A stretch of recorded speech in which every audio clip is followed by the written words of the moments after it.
Salut à tous, alors aujourd'hui on va parler de filtres et de filtres plutôt pour les vidéastes. Ça peut être aussi utile pour la photo, mais la principale utilisation c'est pour les vidéastes. C'est des filtres de la marque Freewheel, j'en avais déjà parlé sur ma chaîne par le passé. C'est une marque qui fait des filtres de très bonne qualité et à un prix quand même assez abordable par rapport à d'autres marques. Et ils viennent juste de sortir des nouveaux filtres qui sont des filtres qui ont un filtre de densité variable, des filtres ND variables comme on dit, qui sont très utiles pour la vidéo. Et à l'intérieur de ce filtre est intégré un filtre de diffusion en plus. Alors c'est pas les premiers à sortir des filtres de ce style, il y a Polar Pro qui a sorti une gamme de filtres très similaire l'année dernière, mais Polar Pro de manière générale c'est des filtres qui sont certes très haut de gamme mais qui sont aussi très chers, et là donc Freewheel c'est une solution pour avoir des filtres de très bonne qualité mais qui sont quand même assez abordables. Alors avoir un filtre à densité variable c'est un indispensable pour les vidéastes parce qu'on a besoin de contrôler la quantité de lumière qui va rentrer dans l'objectif et donc sur le capteur, et en mode vidéo il y a certains réglages qu'on peut pas trop bouger, notamment la vitesse d'obturation qui reste fixe. D'ailleurs si vous voulez plus d'infos sur les réglages du mode vidéo, j'avais fait une vidéo sur le sujet. Et puis dès qu'on veut ouvrir le diaphragme de notre objectif pour avoir une profondeur de champ assez faible, il y a la plupart du temps, en tout cas surtout si on est en extérieur, il y a trop de lumière qui rentre sur le capteur et on peut pas exposer correctement. Et c'est pour ça qu'on a besoin d'avoir un filtre variable pour pouvoir adapter la quantité de lumière qui rentre sur l'objectif et donc pour avoir une bonne exposition. Et puis également c'est un indispensable si vous voulez faire des vidéos en format log, parce qu'en format log il y a les ISO qui sont assez élevés dans le réglage de base, on est obligé d'avoir ça sur les formats log et du coup il y a souvent trop de lumière, donc c'est pour ça que c'est très utile d'avoir ce type de filtre. Et ensuite l'intérêt d'avoir un filtre de diffusion, alors ça c'est des fois un petit peu moins connu par ceux qui débutent dans la vidéo. En fait un filtre de diffusion, l'intérêt principal c'est de rendre votre image plus cinématique, entre guillemets, j'aime bien toujours mettre ça entre guillemets, mais c'est-à-dire que ça va déjà diminuer le contraste de l'image, ça va diminuer un petit peu la netteté aussi de l'image, et ça c'est quelque chose qui est assez intéressant sur les appareils photo et les objectifs modernes. Dès qu'on fait de la vidéo, c'est très souvent qu'on a un peu trop de netteté, un petit peu trop de contraste, parce que les objectifs sont devenus tellement performants en termes de piqué qu'on a besoin de détériorer un petit peu ça de temps en temps. Et puis également les filtres de diffusion, il y en a plein de différents qui existent sur le marché, mais au-delà de changer le contraste, de changer le piqué, ça va aussi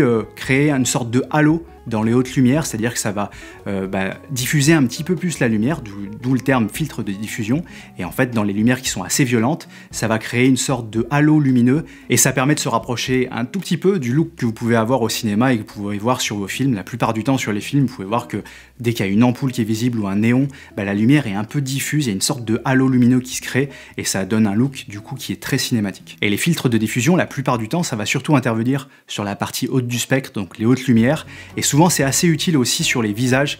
Dès que vous filmez des personnes, souvent avec des objectifs et des appareils modernes, il y a un peu trop de détails, on voit un peu trop les imperfections de la peau, ça permet d'adoucir un petit peu tout ça, là où souvent les objectifs modernes sont un peu trop analytiques, ça permet de dégrader ça, et c'est vrai que c'est un effet qui est assez utile selon le type de vidéo que vous voulez faire. Bien sûr, des fois on a besoin d'avoir énormément de détails, énormément de netteté, mais si vous cherchez dans certains cas à avoir quelque chose d'un petit peu plus doux, un peu moins contrasté sur le visage, les filtres de diffusion c'est vraiment quelque chose de très utile. Et puis également ces filtres vont créer quelques imperfections dans le bokeh, alors bien sûr ça dépend du type de filtre, mais ça crée des petites imperfections et encore une fois ça crée une image un peu plus organique, un petit peu moins analytique, et c'est un effet qui est souvent voulu en vidéo. Alors sachant que les filtres de diffusion, il y en a plein de différents comme je le disais tout à l'heure, et avec des intensités différentes, donc il y a des styles de filtres qu'on peut utiliser tout le temps, dans toutes les conditions, et ça se voit quasiment pas, ça vient juste adoucir l'image, comme je le disais, un peu moins de contraste, ça réduit aussi un tout petit peu les couleurs, un petit peu moins de saturation sur les couleurs, et puis cet effet légèrement de halo lumineux, mais ça peut être très subtil, donc on peut même ne pas savoir qu'il y a un filtre de ce style sur la caméra, si on garde des effets qui sont assez légers. Et il existe aussi des filtres de diffusion à forte intensité qui sont plutôt là pour créer un effet, parce que ça crée des gros halos lumineux autour des grosses sources de lumière, les ampoules, les néons, et c'est vraiment pour créer un effet voulu, mais c'est un petit peu différent des premiers, parce que les premiers on peut les laisser tout le temps, là c'est plutôt pour des images très spécifiques. Et ces filtres de diffusion ont en fait des petites particules à l'intérieur qui sont là pour diffuser la lumière, c'est pour ça que ça s'appelle filtre de diffusion, et du coup selon le type de filtre, selon les marques, c'est pas les mêmes particules à l'intérieur, il y en a plus ou moins selon l'effet désiré, mais de manière générale, il faut savoir que voilà, c'est quelque chose qui est à l'intérieur du verre qui vient diffuser cette lumière. Donc ces deux types de filtres, c'est vraiment des indispensables, la densité variable pour gérer la quantité de lumière, les filtres de diffusion pour adoucir de manière générale l'image avec des intensités différentes, et c'est quelque chose qu'on utilise très souvent en vidéo, et souvent il y a plusieurs solutions, on peut avoir des matbox et il y a plusieurs filtres les uns sur les autres, on peut voir souvent ça au cinéma, où il y a des solutions aussi de filtres qui peuvent se visser les uns sur les autres, mais ça fait des manipulations, ça fait fait avoir plusieurs filtres, et du coup c'est là où ces types de filtres sont très intéressants, parce que ça donc c'est un filtre à densité variable, et à l'intérieur il y a un filtre de diffusion qui est assez léger, et du coup c'est là que c'est très intéressant parce que c'est le type de filtre qu'on peut emporter partout et qu'on peut utiliser dans énormément de circonstances. Alors jusque là on a parlé de manière générale de ces types de filtres, mais on va se concentrer maintenant sur ce filtre. Est-ce qu'il est bien? Parce que il est quand même assez abordable, surtout par rapport au Polar Pro qui est plus de 2 fois le prix. Optiquement parlant, le filtre variable, donc la diminution de la lumière, des fois sur les filtres variables on peut avoir une légère teinte.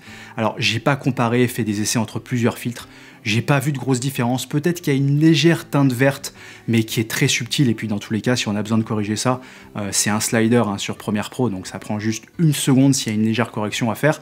Mais de manière générale, j'ai pas remarqué une décoloration vraiment prononcée. Ça peut être vraiment très léger. Donc là-dessus, qualité optique, je trouve que c'est vraiment très bon, surtout pour le tarif. J'ai également remarqué aucun vignettage sur le filtre. Ça peut arriver aussi de temps en temps sur les filtres à densité variable d'avoir une zone un petit peu plus sombre sur les côtés, ce vignette qui se crée, ça dépend des filtres. Alors ces filtres sont donnés pour aller jusqu'à 16 mm en plein format, donc on a de la marge, et dans tous les cas dans mon utilisation j'ai remarqué aucun vignettage. Au-delà de la qualité optique du filtre, il y a aussi la qualité de fabrication et l'utilisation qu'on va en avoir, et ce qui est super c'est que entre le minimum et le maximum déjà c'est verrouillé, on ne peut pas dépasser la diminution d'intensité lumineuse du maximum, parce que sur certains filtres, il n'y a pas de blocage en fait, et si on tourne un tout petit peu trop, il peut y avoir une sorte de croix qui se crée sur l'image, et quand on est en train de filmer et qu'on est voilà, un petit peu dans le speed, bah, des fois on se trompe un tout petit peu, et si on dépasse ce cran, ça peut vraiment ruiner votre image, donc ça c'est ultra intéressant d'avoir ça. Il y a quelques filtres qui ont ça, mais c'est pas tous les filtres qui ont un verrouillage, et ce que j'aime beaucoup aussi, c'est qu'entre chaque stop de diminution lumineuse, donc par exemple sur ce filtre c'est 2, 3, 4 et 5, donc ça diminue l'intensité lumineuse de 2 stops, 3 stops, 4 stops ou 5 stops. Et en fait, il y a un cran qui vient verrouiller votre filtre quand vous êtes par exemple sur la position 3 stops. Et du coup, il bouge pas, il faut vraiment forcer pour pouvoir changer. Et ça, c'est super parce que quand vous faites la mise au point en manuel, ce qui est très souvent en vidéo, ben, on peut avoir tendance à toucher sans faire exprès le filtre si on fait pas attention. Et du coup, ça va changer l'exposition. Alors que là, ben, il n'y a aucune chance de malencontreusement changer l'exposition parce qu'il faut vraiment forcer pour passer ce verrouillage. Et ils font 2 filtres différents, un filtre qui va de 2 à 5 stops de diminution, un filtre qui va de 6 à 9. Alors moi, la plupart du temps, j'utilise celui qui va de 2 à 5. C'est très rare que j'ai besoin de passer sur le 6 à 9. C'est vraiment pour les conditions où il y a énormément de lumière. Mais moi, de manière générale, 5 stops de diminution, ça me suffit. Mais voilà, ça dépend aussi des conditions lumineuses et de ce que vous faites comme type de tournage.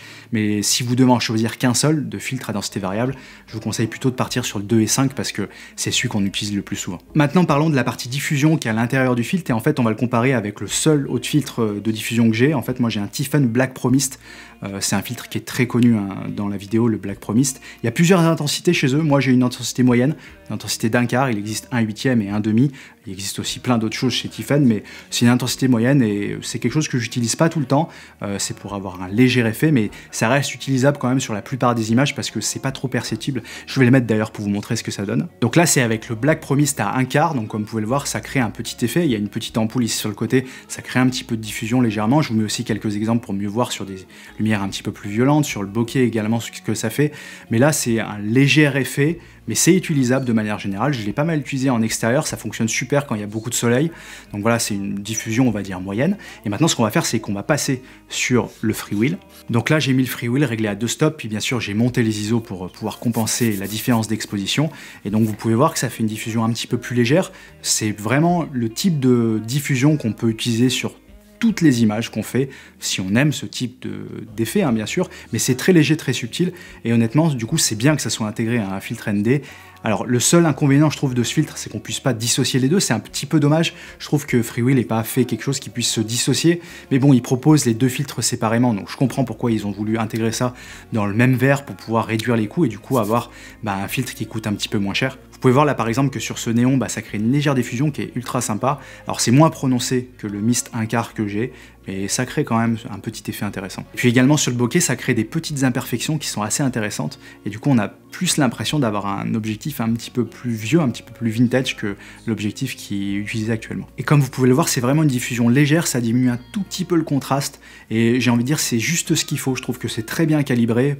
pour avoir un filtre qui soit intégré à l'intérieur d'un filtre à densité variable, parce qu'au moins on peut l'utiliser dans plein de situations, et puis si on a besoin d'avoir un effet plus prononcé, ben, on peut utiliser bien sûr d'autres filtres, mais du coup pour avoir un filtre à tout faire, je trouve que c'est très bien calibré, ça permet d'utiliser dans plein de circonstances. Voilà, j'en ai terminé pour aujourd'hui. Pour info, j'ai laissé le filtre sur l'objectif parce que je trouve que ça fonctionne bien, là ça crée un petit effet très léger, et puis n'hésitez pas à regarder ce que fait la marque Freewheel, parce que franchement ils ont des filtres qui sont de très bonne qualité et qui sont quand même assez abordables par rapport à d'autres marques, et quand on pense que ce filtre par exemple ça fait en fait 2 filtres en un, alors bien sûr on peut pas les séparer l'un de l'autre, mais bon, ça dépend de votre utilisation, ça peut quand même vous être très utile, et je crois que ça coûte un peu plus de 100 €, donc c'est vraiment très intéressant quand même, vu la qualité optique et la qualité de fabrication. Voilà, j'espère que cette vidéo vous aura plu. Si vous avez la moindre question, n'hésitez pas, la zone de commentaires est faite pour ça juste dessous, je me ferai un plaisir de vous lire, et puis je vous dis à très bientôt.